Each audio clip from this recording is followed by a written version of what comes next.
Bismillahirrahmanirrahim. Assalamualaikum warahmatullahi wabarakatuh. Alhamdulillahirabbil alamin wal 'aqibatu lil muttaqin wala 'udwana illa 'alal zalimin. Asyhadu an la ilaha illallah wahdahu la syarika lah al-'azizul hakim. Asyhadu anna Muhammadan 'abduhu wa rasuluhu shadiqul wa'dil amin.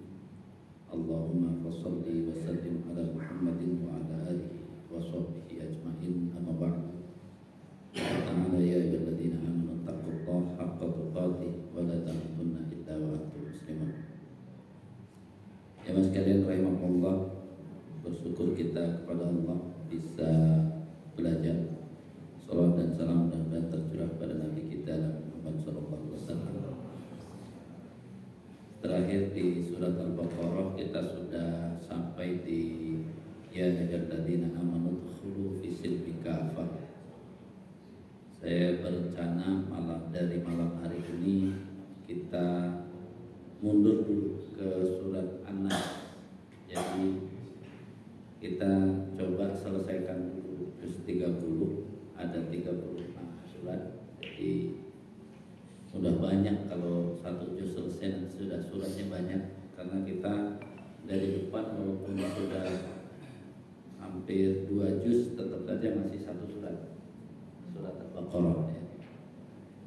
Pengalaman yang kita berikan tadabbur sudah sampai selesai juz 29.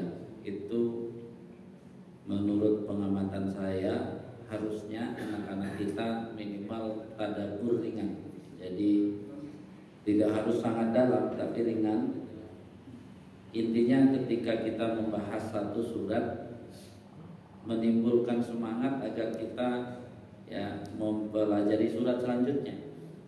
Jangan sampai pelajaran kita itu kita bahas sedalam-dalamnya surat An-Nas, habis itu puas, habis itu kayaknya udah cukup belajar surat An-Nas saja. Akhirnya ya tidak tumbuh semangat belajar. Jadi mulai malam ini kita dari belakang, dari surat An-Nas, dan kita bahas tafsirnya, kasirnya. Kemudian kita nanti kasih buku-buku sebagai tadabbur. Baik, kita baca terlebih dahulu. A'udzu billahi minasy syaithanir rajim. Silakan.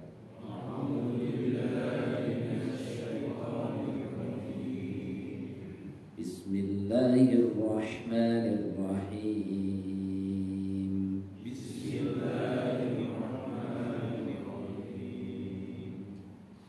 Qul a'udzu birabbin nas.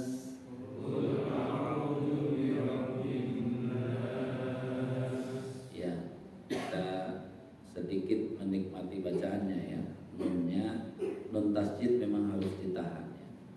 Qul a'udzu birabbin nas.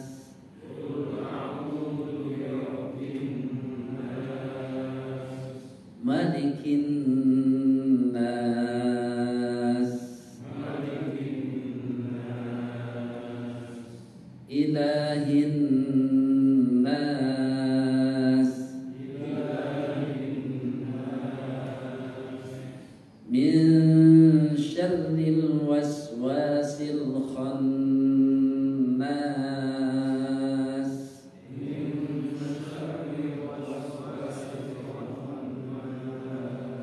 Ya, tahannya ikhfa ya, karena ikhfa itu memberi kesempatan nun ya. Kemudian dengan shin dia disamarkan.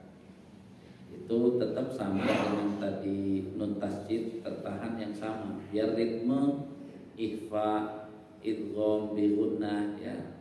Kemudian pokoknya selain idhar dia sama sehingga membuat ritme yang sama.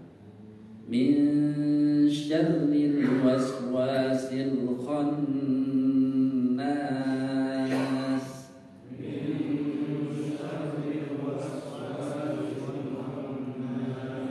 Ya, min dan khon disamakan menahannya.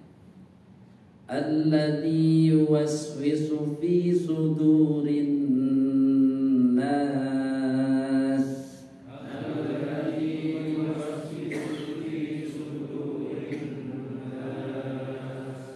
minal jinnati wan nas.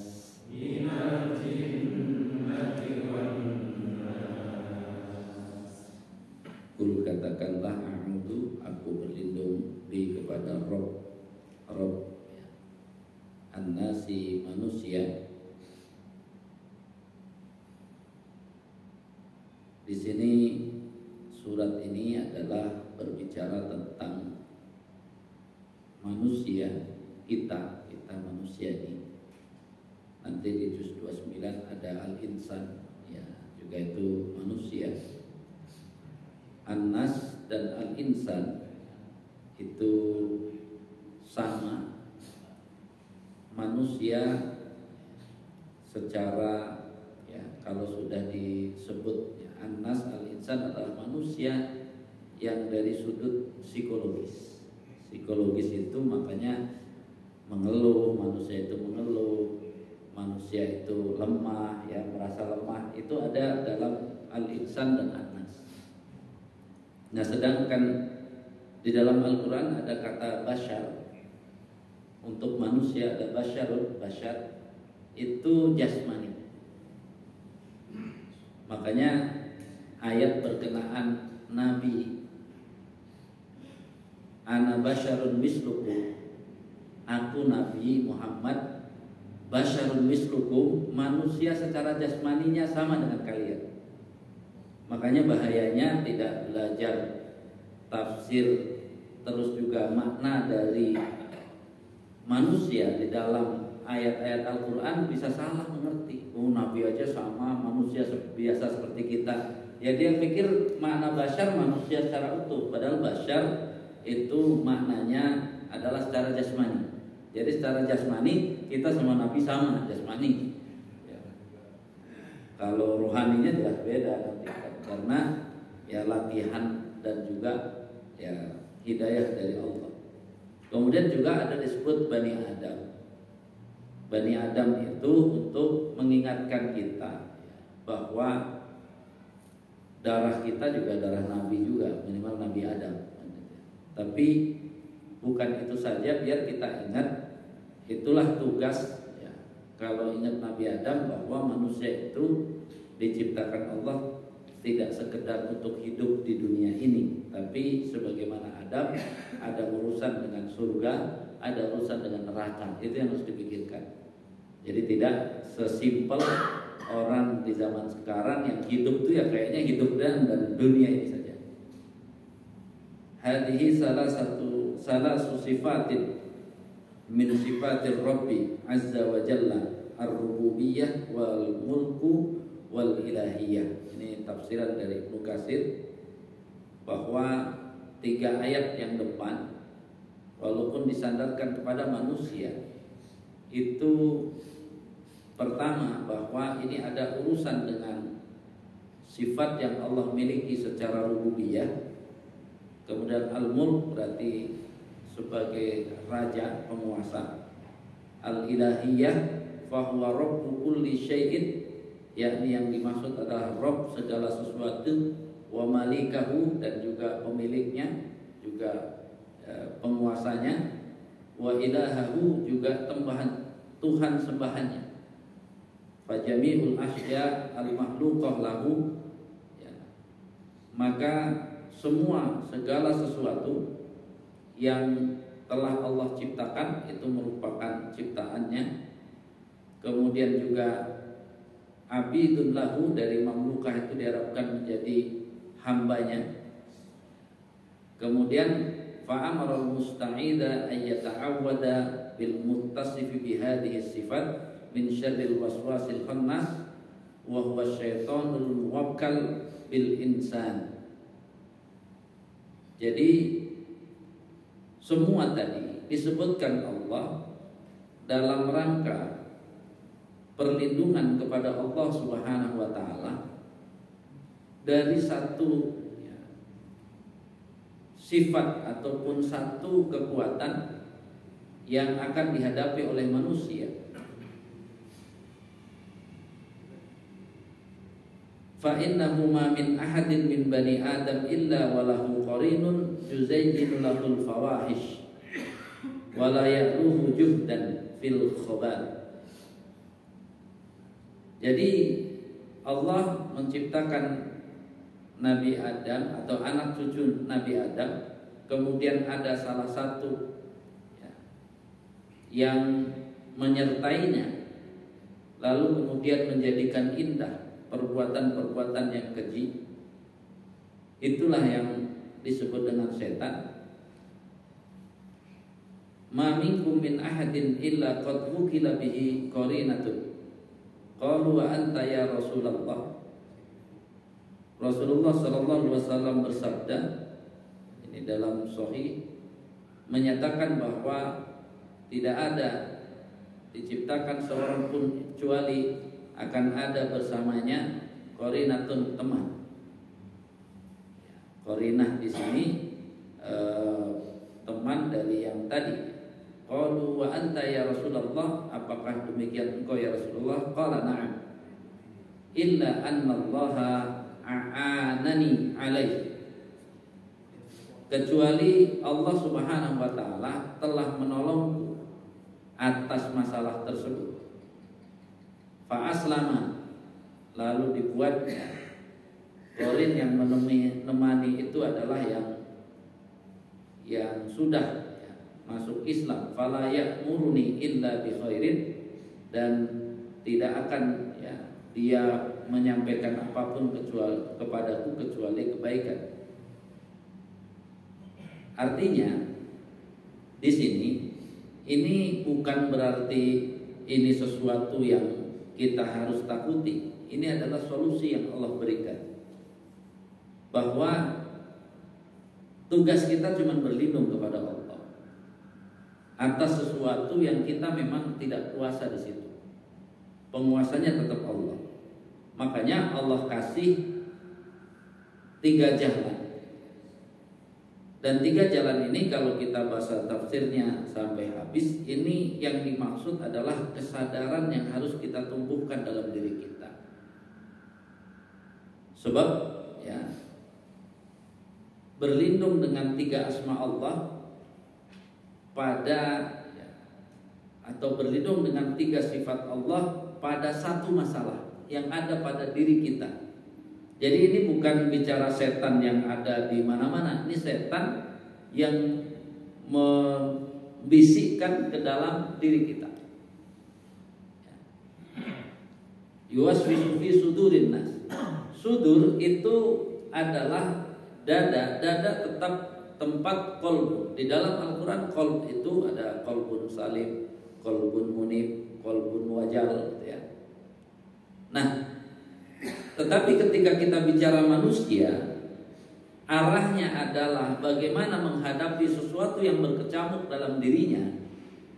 Maka sebenarnya kita membutuhkan kesadaran yang ada hubungan dengan yang pertama adalah rububiyah. Rububiyah itu kita benar-benar menyadari bahwa kita ini diciptakan oleh Allah. Diciptakan.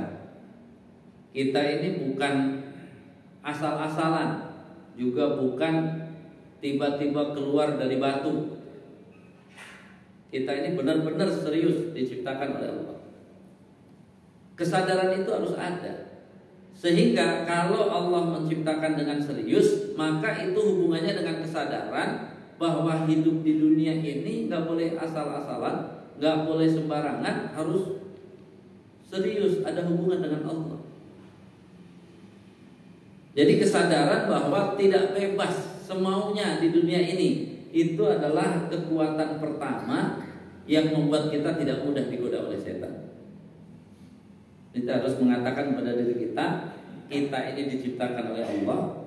Kemudian karena diciptakan Allah, ada tugas dari Allah, ada kewajiban dari Allah, pokoknya gak bebas. Itu sudah lumayan untuk melawan bisikan-bisikan setan. Itu kekuatan yang pertama. Tapi kekuatan itu saja tidak cukup. Maka ditambah dengan kesadaran malikin nas. Kesadaran malikin nas adalah kesadaran dikaitkan dengan Allah lah, yang menguasai kita. Maka bicara penguasa itu adalah bicara, bahkan kalau Malikin Nas dengan pendek, itu adalah raja. Allah adalah raja. Raja itu nomor satu yang harus kita sadari adalah hak mengatur. Makanya kalau sistem kerajaan itu kan agak sulit, karena sistem kerajaan itu kadang-kadang aturannya tergantung raja. Tergantung raja. Beda dengan sistem yang tidak menganut kerajaan. Itu ada bisa usul dan sebagainya. Nah, dalam hal ini kekuasaan Allah miripnya adalah mirip raja. Artinya apa? Berarti kita harus ketat. Jangan berani-berani melewati aturannya. Jadi kalau kita punya kesadaran dalam hidup ini saya bebas, boleh bebas, asal jangan melanggar aturan Allah, itu setan takut. Jadi setan takut. Jadi yang pertama kesadaran saya ini diciptakan Allah, nggak boleh bebas-bebas. Karena apa? Ya namanya diciptakan Allah. Saya harus ngerti tujuannya apa, saya diciptakan harus berbuat apa. Sehingga ikatan yang kedua adalah ikatan ternyata bukan hanya sekedar menyadari saya diciptakan, ada aturan-aturan yang sudah Allah tetapkan dalam hidup ini. Jadi kesadaran dua ini cukup kuat untuk tidak tergoda setan. Tapi ternyata ini tidak cukup. Allah masukkan ilahin nas, kesadaran untuk beribadah. Padahal sudah ada kesadaran bahwa kita diciptakan oleh Allah, tapi tetap dipisah. Padahal kalau kita tahu ngapain Allah tujuan menciptakan kita, udah disebut ibadah, tapi diulang dengan apa? Ilahin nas, menunjukkan apa? Lebih serius lagi beribadah itu.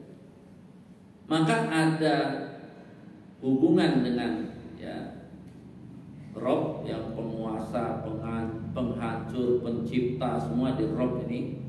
Kemudian Malik raja, berarti kita hubungan aturan-aturan. Kemudian yang ketiga adalah ibadah. Nah, yang dikenal di masyarakat kita biasanya melawan setan itu cuma dari jalur ibadah. Ada zikirnya, ada ruqyahnya, gitu ya. Ada tadi ayat kursi. Pokoknya semuanya dihubungkan dengan melawan godaan setan hanya dengan apa? Sisi ilahin nas. Ngundang ustaz, ngundang yang katanya bisa ngusir ini, ngusir itu yang dilakukan. Padahal kalau itu yang dikerjakan, dua masalah tetap nggak bisa mengalahkan kekuatan yang tadi, yang turunan dari setan. Karena Allah menyebut di sini bukan sekedar setan dari bangsa jin, tapi minal jinnati wan nas. Artinya dua yang dihadapi godaan itu bukan hanya dari diri manusia, tetapi juga dari setan bangsa jin, tapi juga ada dari manusia. Setan dari bangsa manusia bisa nggak dibacain ayat kursi doang gitu ya? Nggak bisa. Coba kalau kita tahu orang ini suka itu bapak bacain ayat kursi, bacain ayat ruqyah, dianya nggak mempan. Yang bisa langsung mungkin lewat itu kan setan dari bangsa jin. Nah, kalau menghadapi setan dari bangsa manusia, kita sudah zikir, sudah apa, itu nggak cukup, tapi kekuatan dua yang depan. Ini kalau ngajak saya yang melanggar aturan, saya nggak mau. Udah selesai sebenarnya dengan itu aja.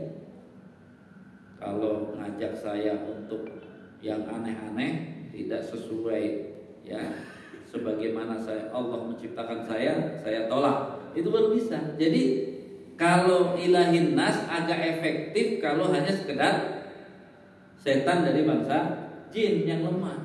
Sedangkan setan dari bangsa manusia kan lumayan kuat. Kalau cuma modal zikir itu jangan-jangan nggak bisa. Kita harus ada modal apa?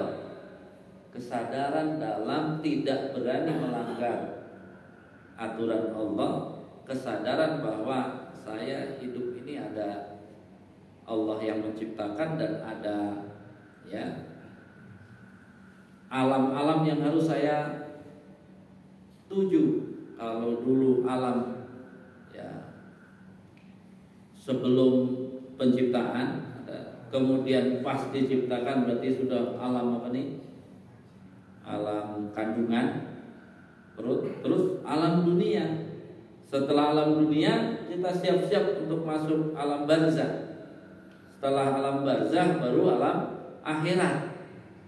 Makanya ya kalau kita menyadari itu ya nggak akan mudah. Diajak apapun kita nggak ada mudah, karena kita harus berpikir pindah alam. Pasti orang-orang yang kurang ajar, kayaknya nggak bener hidupnya itu, pasti kalau dia nggak akan percaya yang alam-alam begitu, nggak percaya. Karena dia cuma akan bilang memang sudah ada yang kesana, ya belum, sudah sih tapi nggak bisa balik lagi. Jadi ini yang harus dipegang oleh kita. Makanya salah satu kesadaran itu kan adanya dalam diri kita. Maka menguasai diri inilah surat An-Nas. Menguasai diri dulu sebelum yang lain. Maka ketika bicara diri, kita kenal dulu manusia itu kan asalnya ruh, kemudian ada jasad. Ruh masuk ke dalam jasad, itulah an-nafs. Muncul an-nafs. An-nafs itu jiwa. Kita sering begitu bicara jiwa, walaupun jiwa itu ya nanti pusatnya qalbun, tapi kita harus ngerti dulu bagaimana cara membersihkan qalb, hati. Itu tetap membersihkan hati itu, ya, membersihkan hati itu kita harus kenal membersihkan jiwa dulu sebelum membersihkan hati. Jadi ada dua tahap membersihkan jiwa sebelum membersihkan hati. Karena di dalam Al-Quran kalau kita cari, ada nggak kalimat membersihkan hati? Nggak ada. Yang ada adalah wa nafsi wa ma sawwaha fa alhamaha fujuraha wa taqwaha qad aflaha man zakkaha wa qad khaba man dassaha. Apa ha di sana adalah nafs, jiwa. Jadi kita karena bicara manusia harus bicara ini nih, kenali. Pertanyaannya, apa itu jiwa yang harus dibersihkan? Pernah dengar apa jiwa dan karena seperti apa harus dibersihkan? Selama ini kan kalau kita tidak belajar dengan runut, nanti apa? Ya banyak zikir biar bersih hatinya. Belum, itu ilah saja, itu ilahin nas. Kita belum bicara Rabbin Nas dan Malikin Nas di sini. Ini sudah terkenal nih. Pembersihan hati yang langsung, zikirkah, ya, kemudian ibadah, bangun malam, sedekah, itu spesifikasi langsung. Apa modalnya? Modalnya kan kalau hatinya mau diisi kekuatan seperti itu, baik dengan zikir dan sebagainya, maka kan jiwanya harus bersih. Kalau jiwanya nggak bersih, maka inilah kasus katanya ya riyadhah, ucapan ini 1000 kali, ucapan ini 1000 kali 1000, banyak, akhirnya gila. Kenapa gila? Karena apa? Dia ingin langsung mengasah qalb, tapi jiwanya nggak dibersihkan. Jadi rencananya mau membersihkan diri jiwa, tapi dia nggak ngerti mana jiwa dulu yang dibersihkan sebelum bicara kebersihan hati. Akhirnya ya cuman zikir yang banyak, terus saja sampai tadi ada yang mungkin nginep di gua berapa ini terus gila, bisa gila. Kalau nggak gila kadang jadi dukun kan gitu ya. Kalau nggak jadi dukun jadi yang lain-lain. Itu karena apa? Dia belum ngerti apa itu an-nafs. Yang insan itu disuruh an-nafs. Ya ayyatuhan nafsul mutmainnah, yang dipanggil nafs bukan qalb. Apa itu an-nafs? Maka kajian ya jiwa dalam Islam itu tiga. Ini yang harus agak dipegang oleh kita. Tiga. Yang pertama adalah akal. Yang kedua adalah as-syahwat, keinginan. Kemudian yang ketiga adalah al-ghadab, emosi. Jadi tugas kita membersihkan tiga nih, yang harus dijaga kebersihan jiwa. Kalau kita bicara kebersihan jiwa, jaga akal, jaga asyahawat, itu semua keinginan kita, semua keinginan. Kemudian yang ketiga adalah emosi. Jadi sebelum banyak zikir, banyak sholat malam, punya amalan ini itu, ini siapkan dulu nih, bersih tiga itu. Akal yang bersih itu akal yang memiliki ilmu yang benar. Memiliki ilmu yang benar. Ilmu yang benar itu adalah ilmu yang menghantarkannya nyambung dengan Allah. Dan ini enggak harus ilmu syariah, enggak harus. Kalau dia jagonya fisika, maka ilmu fisikanya ini akan benar kalau sudah nyambung dia dengan Allah. Berarti kan dia kalau udah nyambung Allah kan berarti akan muslim dia. Kemudian yang kedua, setelah nyambung dengan Allah, membuat dia takut pada Allah. Jadi silakan berlomba-lomba. Jadi ilmu yang sesungguhnya yang ini, yang dengan ilmu yang dimiliki apapun dulu yang masuk sebagai ilmu, tapi nyambung dengan Allah. Kemudian tadi ada menciptakan rasa takut, karena jiwa itu cuma tiga tadi. Satu akal, dua as-syahawat, keinginan. Yang ketiga emosi, al-ghadab. Ini yang harus kita selalu bersihkan.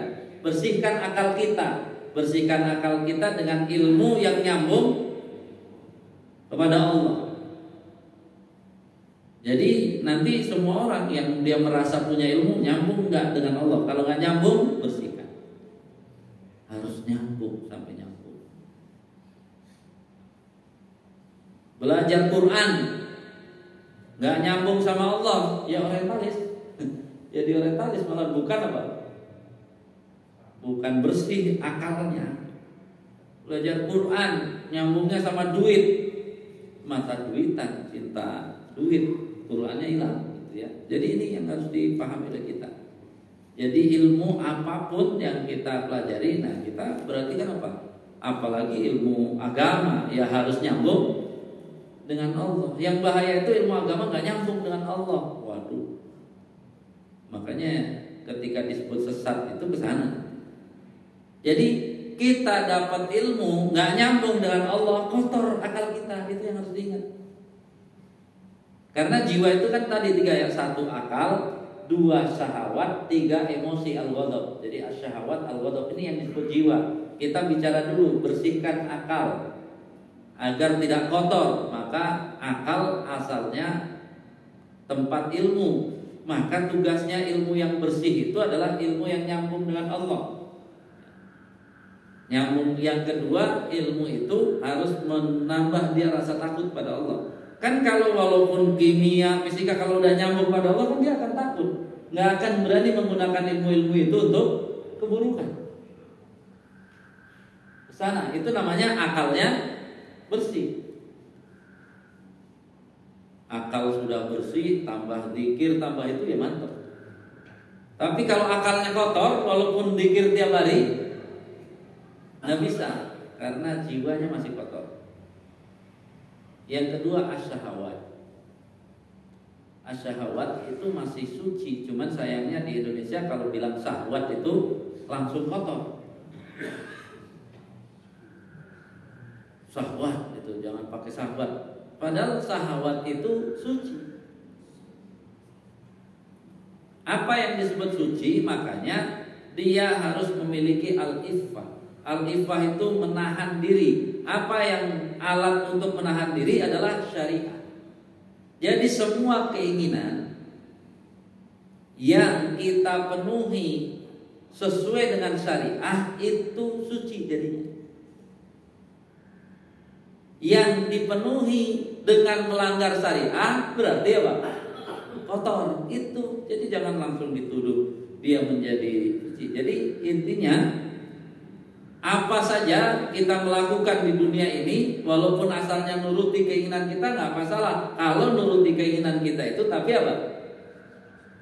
Sesuai dengan syariat. Orang berzina dan yang dilakukan suami istri kan sama, tapi yang satu berdosa, yang satu berpahala. Karena yang satu suci, yang satu kotor. Kalau kita nggak jelas belajar ini, dianggap bahwa gitu-gitu tuh kotor. Enggak, yang disebut kotor adalah yang keluar dari syariat. Perutnya lapar, tapi memenuhi perut lapar melanggar syariat, ya pasti kotor. Kotor. Pengen apa? Oh, pengen apa saja silahkan. Tapi kalau sesuai syariat disebut suci, kalau tidak sesuai maka dia kotor. Kalau kotor, ya berat. Kotor itu membuat berat. Jadi makanya kesucian di dalam keinginan asyahwat disebut iffah. Jadi kalau orang itu tadi sudah ilmunya ilmu yang benar, arti benar bukan dia banyak ilmu. Banyak ilmu itu enggak jaminan dulu. Jadi banyak ilmu yang benar baru enak. Karena ilmu yang benar tadi nyambung dengan Allah, kemudian kita harus apa? Harus punya terus menambah rasa takut kepada Allah. Sehingga ilmunya akan manfaat luar biasa dalam kemaslahatan. Tidak mungkin ilmunya digunakan dalam mudaratah. Nah, yang ketiga adalah tadi al-ghadab. Al-ghadab itu emosi. Ternyata kita diuji dengan gejolak itu, emosi. Maka emosi yang suci adalah emosi yang mencetak keberanian. Tapi yang dimaksud berani itu nanti balik lagi. Yang dimaksud berani itu orang-orang yang berjuang dengan sungguh-sungguh yang sesuai dengan syariat. Jadi kita kata berani di kita ini banyak yang rancu. Ada misalnya dulu bilangnya, walaupun bapaknya galak, saya berani macarin anaknya. Loh, ini kalau dari tinjauan jiwa Islam itu nggak berani, itu pengecut. Kalau berani dia lamar ke bapaknya untuk dinikahi, itu baru disebut berani dalam Islam. Jadi kita ini dalam konsep pikiran kita masih banyak yang kacau, kotor. Kamu berani nggak? Ya berani itu harus yang menghasilkan kebaikan. Orang berjihad itu butuh keberanian. Kalau nggak berani, nggak jadi dia jihad. Tapi nggak ada jihad, boleh nggak? Bawa senjata, ngancam-ngancam. Oh nggak jadi, itu bukan berani. Itu jadi apa? Jadi kotor, ya, pengecut. Jadi jiwa kita harus punya as-saja'ah. Yang ini berarti nantinya menjadi keberanian itu berarti semangat untuk berada dalam syariat dan mengikuti Allah. Kemudian punya iffah, ya, kesucian bahwa dia tidak mau melakukan apapun di dunia ini kecuali harus sesuai dengan syariat. Baru kemudian apa? Ilmunya akan nambah terus kalau seperti itu, karena dia akan mencari hidup ini, akan mencari itu tadi kekuatan untuk bisa menjalani hidup dengan seperti itu. Dia tidak akan bangga dengan apapun. Makanya kesucian ilmu itu akan diiringi dengan kemuliaan, dan kemuliaan yang dimaksud dalam Islam itu adalah efek dari memuliakan. Jadi yang dinamakan kemuliaan dalam Islam itu efek dari memuliakan. Nggak ada dalam Islam kemuliaan itu karena turunan, itu nggak bisa. Keturunan akan menghasilkan modal kemuliaan sementara. Dia bukan asli. Kalau dia tidak bisa mempertahankannya, menjadi hina. Jadi kalau hari ini banyak meributkan nasab tuh, kalau kita pikir nasab itu apa manfaatnya? Jadi jangan diributkan gitu maksudnya. Karena nasab itu menjamin kemuliaan sementara, sama sekali tidak menjamin keselamatan akhirat. Ya, kita dalam Al-Quran ada anak Nabi Nuh sebagai seorang nabi dan rasul masuk neraka. Berarti kan nggak ada jaminan, jadi malah berat. Apalagi kalau orang yang nasabnya disebut bersambung kepada nabi, itu nggak boleh terima zakat, infak, sedekah. Nggak boleh dia minta-minta sumbangan. Itu lebih berat lah, karena dia harus boleh menerima hadiah. Berat. Makanya ini kan hari ini kadang-kadang kalau kita ikuti nggak nyambung. Kenapa meneliti itu? Karena banyaknya orang-orang yang mengaku terus akhirnya menipu. Ya orang mengaku menipu kan nggak ada hubungan juga dengan putus nasab. Apakah kita akan bilang bahwa Kan'an putus nasabnya dari Nabi Nuh? Udah jelas dia masuk neraka. Kan nggak ada hubungan sebenarnya kelakuan orang dengan apa? Nasab. Ya kalau kita mau bertindak jangan bahas nasab, bahas kelakuan orang aja. Kemudian tindak sesuai hukum, selesai. Jadi karena kalau kita sekarang akhirnya nasab terus apa? Kan kita akan tanya, siapa yang boleh menyebarkan Islam? Apakah nasab tertentu atau semua nasab? Ya semua nasab. Jadi gimana? Terus kalau bahas-bahas itu terus mau jadi apa kita? Islam ini ngaco. Anak Abu Jahal boleh nggak berjuang untuk Islam? Jangan diulik-ulik, itu kan hati-hati, itu kan anaknya Abu Jahal, itu kan Ikrimah bin Abu Jahal, sahabat Nabi yang luar biasa, menjadi panglima perang. Apakah Nabi kalau ada orang dekat-dekat dia hati-hati, dia mah anak Abu Jahal? Kurang aja. Jadi nggak ada. Jadi mau anak siapapun, makanya mulai sekarang menghadapi orang itu tadi lihat tiga jiwa tadi, ilmunya benar nggak? Ilmu yang benar tadi, apapun ilmu dia nyambung dengan Allah. Makanya dalam istilah kemuliaan itu kita muliakan Pak. Siapa saja dia muslim masuk ke masjid ini, Bapak harus ikram, hormati dia, muliakan dia, apapun itu. Kita dalam hidup ini nggak boleh merasa lebih mulia dari seorang muslim, nggak boleh. Seorang mukmin nggak boleh, Bapak ini ada orang ini dia Islam mau sholat, silakan itu. Karena apa? Kita nggak tahu, kita harus memuliakan. Sekarang pertanyaannya, kita kan saya beda, Ustaz, saya lebih mulia dari kawan saya misalnya ya, sesama muslim kita lebih mulia. Kenapa? Karena saya udah rajin ini rajin itu. Saya cuma mau nanya kepada kita semuanya, coba sebutkan satu amal saja yang sudah pasti diterima Allah. Azan dulu ya.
Jadi kesucian akal kita, kesucian tadi itu akan membawa kepada kesucian hati kita, sehingga kesucian itu tadi satu kesucian yang harus kita jaga, jangan pernah merasa lebih mulia dari seorang yang beriman, siapapun dia, mau tukang pulung apapun jangan pernah. Kenapa tadi yang pertama?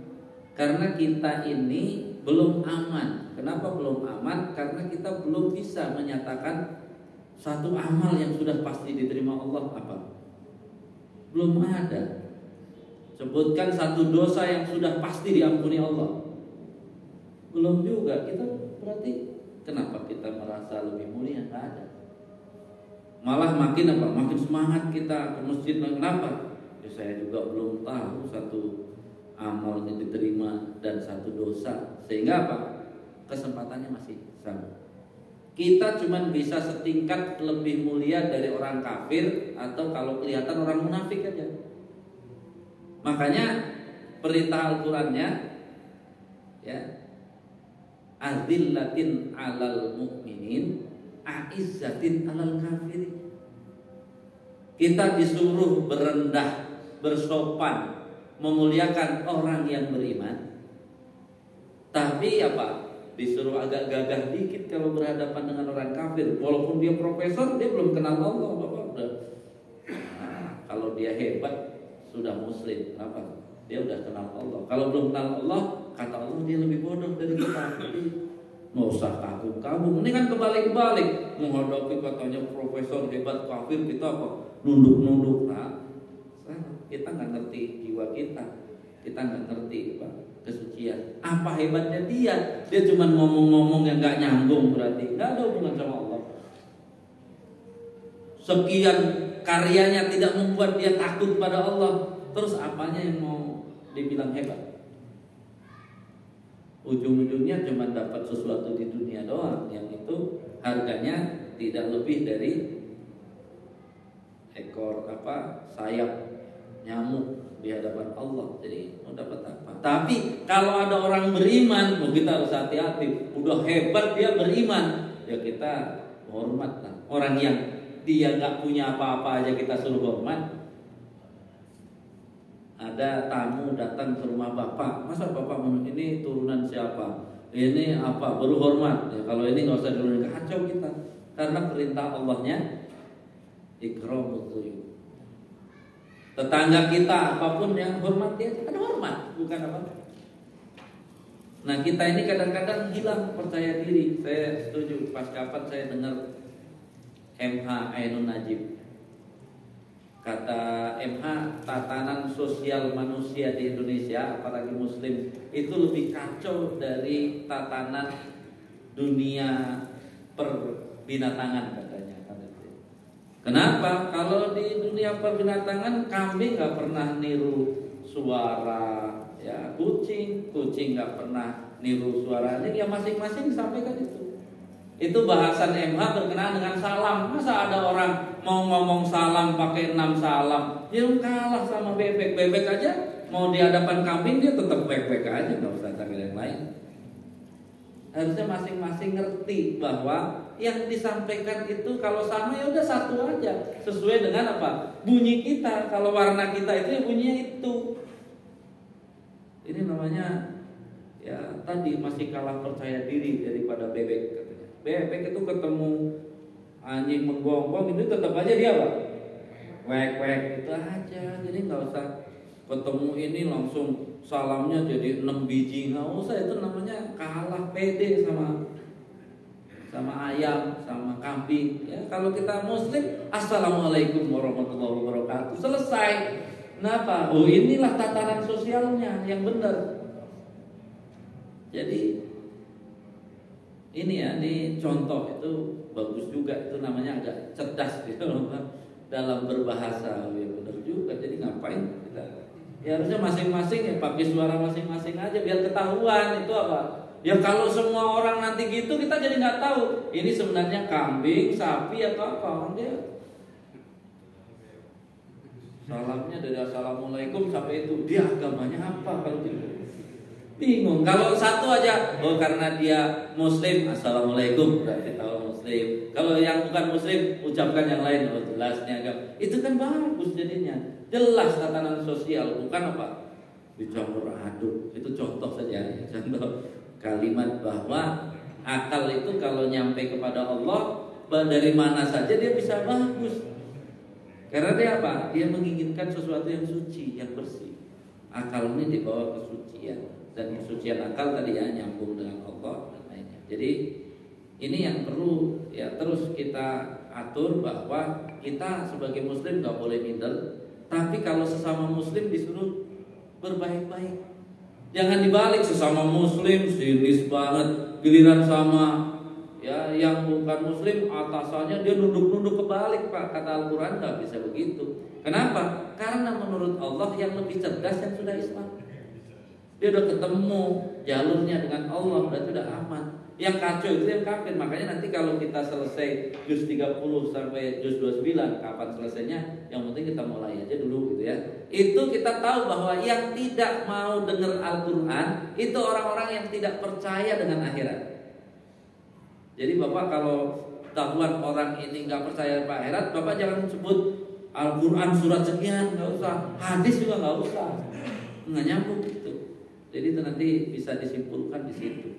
Jadi sebelum banyak zikir, banyak bangun malam, harus suci jiwa kita. Nah, kalau kita suci jiwanya terus zikirnya kenceng, itu setan kabur, itu lari. Ya, terbirit-birit karena apa? Udah dari dalam kita disetel dengan zikir dan lain-lain, dari luar kecerdasan kita nggak bisa dibelokkan. Karena setan kan tetap dua, ada yang minal jinnati, ada yang juga minan nasi, setan dari golongan manusia. Maka setan dari semuanya kita tinggal berlindung kepada Allah, tinggal dilihat saja. Makanya kita ini hidup jangan seperti orang pacaran di pinggir kuburan karena takut banyak baca ayat kursi, itu kan gak nyambung. Ya. Dia pacaran di pinggir kuburan, takut sama setan, dia baca ayat kursi. Kan kalau dibedah dengan surat An-Nas kagak nyambung. Kamu pacaran itu sudah melanggar malikin nas, kamu juga bagian dari setan. Ngapain baca ayat kursi? Jadi gitu. Jadi setannya jawab sesama setan, jangan saling membacakan ayat kursi. Jadi gitu ya. Jadi kita ini kadang-kadang minta doa dan sebagainya, padahal yang dilakukan melanggar aturan. Ya nggak kuat. Kata surat An-Nas, kata Allah, tiga-tiganya. Yang pertama kesadaran diri kita tadi, terus isi. Kalau kita memang manusia, isi ilmunya. Jaga syahwat kita harus sesuai syariat. Kemudian jaga juga ghadab kita, harus kita tahan. Kalau lagi marah saat berdiri nggak sanggup nahan, disuruh duduk. Duduk nggak sanggup nahan, disuruh berbaring. Berbaring masih nggak tahan juga, disuruh wudu. Setelah wudu nggak tahan juga, disuruh sholat. Nggak tahan juga, sholat terus sampai selesai. Gitu. Makanya Ali bin Abi Thalib itu kalau emosinya nggak turun-turun ke masjid sampai tidur di masjid, kan gitu. Tapi jangan yang tidur di masjid ini pasti lagi emosinya nggak kuat, jangan begitu. Tapi solusi juga. Jadi kalau nggak kuat emosi kemana-mana, sholat lagi nggak sembuh juga, sampai tidur di masjid suruh, berarti dia itikaf sampai emosinya turun. Ya, jadi itu kesucian kita kenal dulu An-Nas ini. Nanti akan didalami lagi dalam surat Al-Insan. Di juz 29-30 itu ada manusia, ada bicara jin, surat jin ada. Kemudian juga bicara malaikat, ada surat Al-Adiyat, ada surat Al-Mursalat. Bicara iman kepada Allah dan hari akhir. Karena kalau itu ada pada anak-anak kita, aman kayaknya Pak.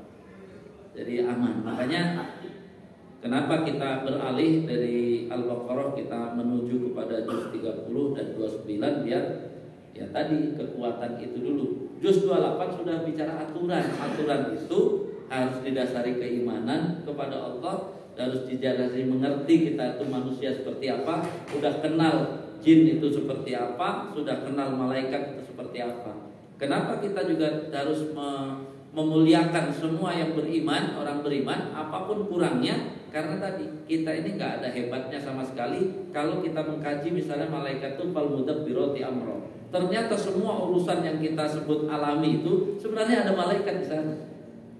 Jadi bukan alami murni bagi orang yang beriman, itu karena ada malaikat yang bertugas, ditugaskan oleh Allah Subhanahu wa taala.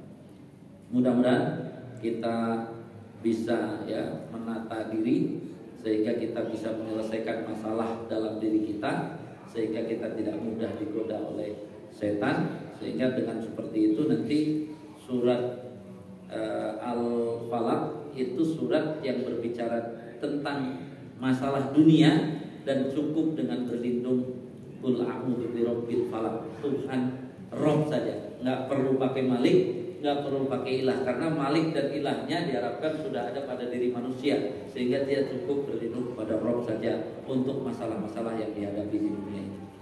Hadanallah wa iyyakum ajmain, kurang lebihnya mohon maaf. Assalamualaikum warahmatullahi wabarakatuh. Kita